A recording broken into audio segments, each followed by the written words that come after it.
So, Joe, PVT chat, what did you think? I really enjoyed it very much. I was really struck from the very beginning by the style of the film. It put to mind immediately the New York movies of Abel Ferrara from the 90s, the Bad Lieutenant and King of New York and The Addiction. It's got a really sort of very close camera, scruffy, grubby kind of style to it in a very good way. And it also reminded me of the Safdie brothers, who themselves have obviously been really heavily influenced by those Ferrara movies.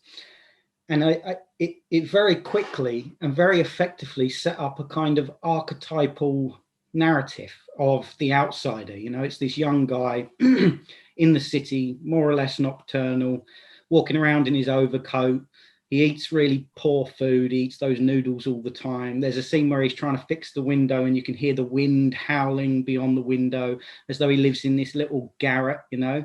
So it quickly aligns itself with that sort of underground man narrative, which itself is, of course, the kind of template for the existential novel from Meursault to Raskolnikov and Hamsun's Hunger, and that's a whole sort of body or arc that has just as rich a lineage in the cinema as well, from Bresson's Diary of a Country Priest to The Searchers and Taxi Driver and Bergman's Winter Light and stuff like that. So it very quickly and effectively sets up an archetypal narrative. And I found that very successful and interesting, because one of the things I realized really early on was that when was the pleasures of recognizing those archetypal structures and the service it does to the film. And I think this film very knowingly does that. And what I mean by that is when we start to identify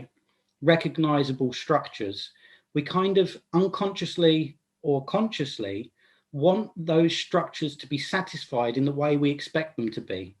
And so when this kind of tentative friendship develops between him and the cam girl, I found myself wanting the two of them to kind of get together, because I wanted the film to satisfy that kind of structural narrative as much as because I wanted the two to get together on their own terms. And so what that does is it's kind of papers over or allows me to forgive any inconsistencies in the film specifics. So it didn't seem credible that she would go from being very wary of this guy who is a bit mad and a bit of a loser to them being really intimate friends. But because I recognized that this is where that structure was going, I wanted that to happen. And the film knows I wanted that to happen, which is what allowed me to buy into the fact that it had happened. And so I was duped as he was, when it turns out that she was just kind of playing him. And I also thought that those scenes of intimacy between them were really well done. There was a kind of a real warmth and a real sense that they were the only two people in the world. You know, it did that really well, I think. And the whole film had that kind of fairy tale quality. And I think that was really important. That really sweet, charming fairy tale quality, because it meant that things like, although the sex is very explicit, it's certainly not pornographic because of that, because the film feels very charming and authentic.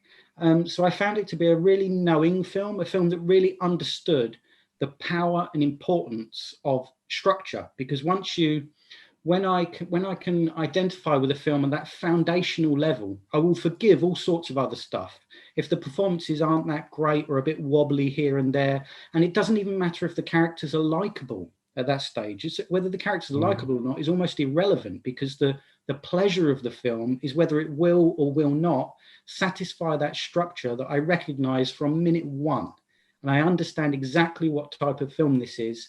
And so I am rooting for this film to go one way or another. I have stakes in it and I'm involved in the film.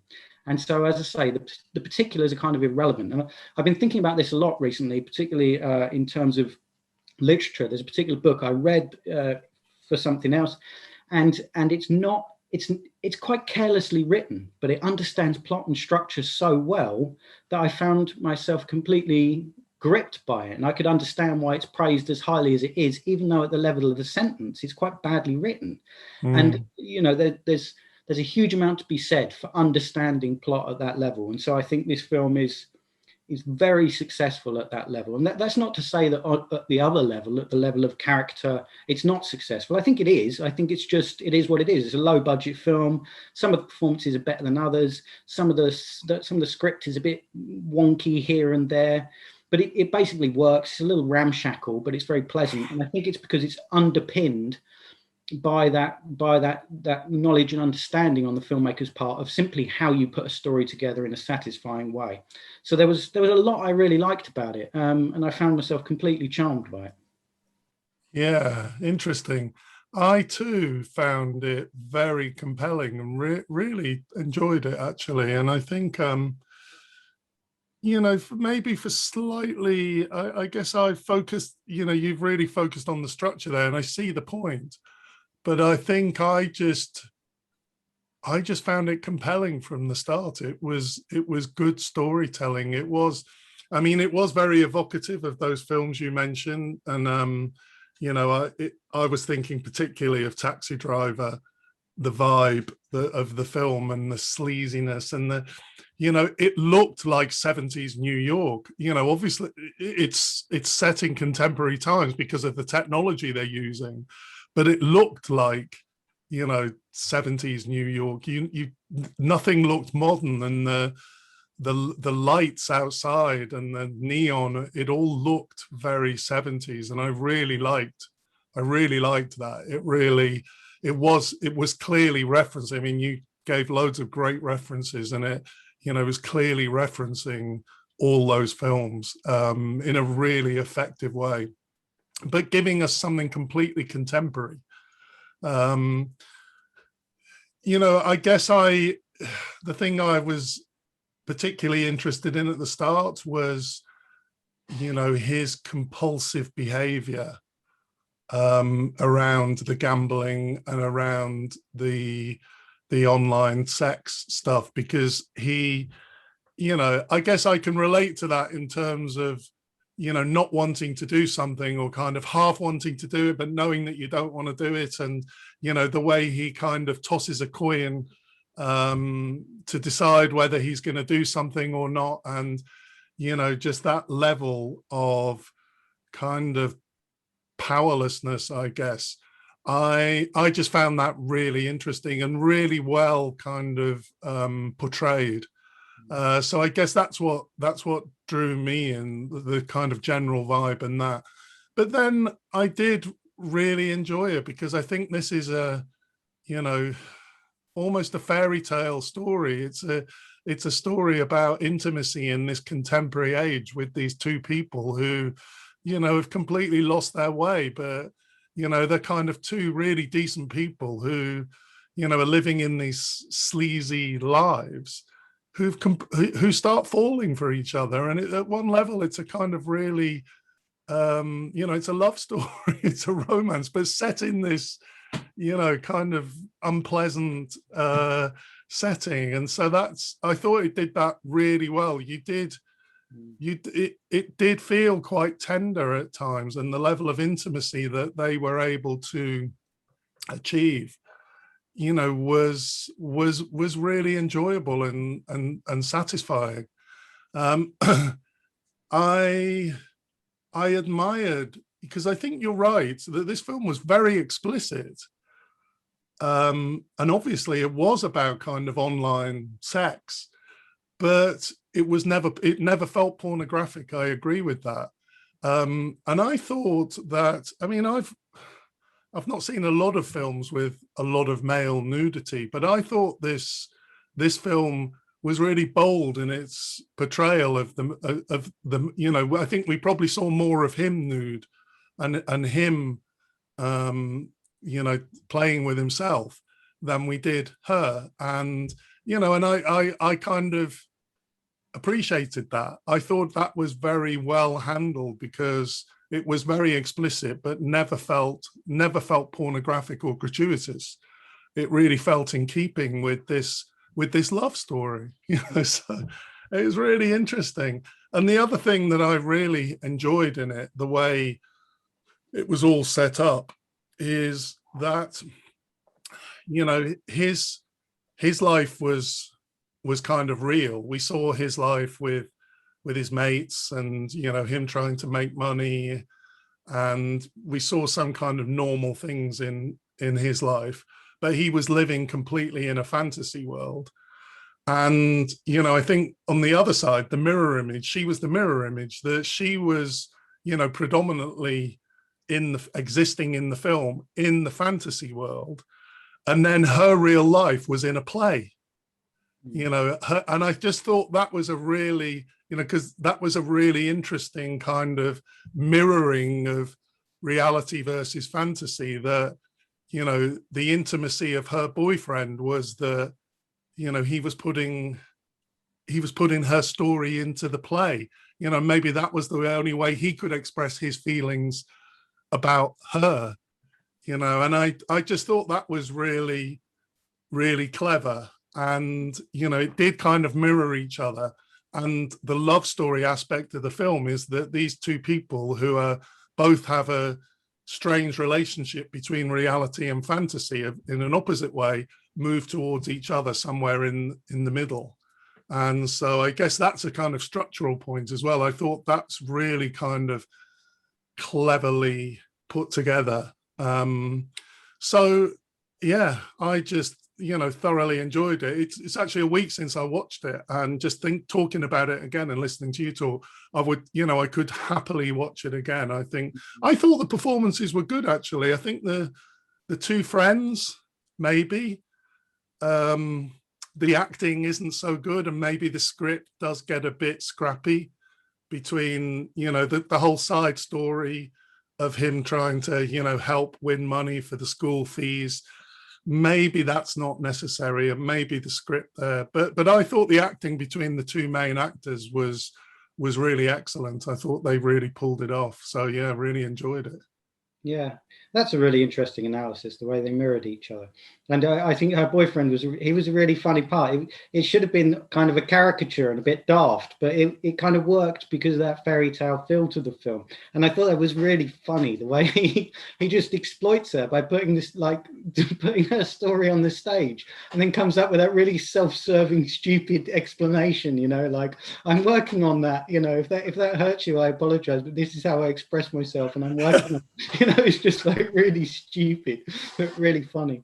Yeah, it was a surprising, like, disarmingly charming film, wasn't it? And I, like you, I agreed. I agree about the male nudity. In a way, it was kind of refreshing, because I always feel a bit wary when I know I'm going to watch a film with explicit sex in, because I worry that it's just going to fall into those old patterns of like misogynistic male gaze nonsense. Do you know what I mean? And just be really tiresome with it. And this film wasn't at all. And I think that's largely because, it's a film about this guy, really, and his obsessiveness. So it made sense that if we're going to see someone naked, it's going to be this guy, And I like the way it did that. But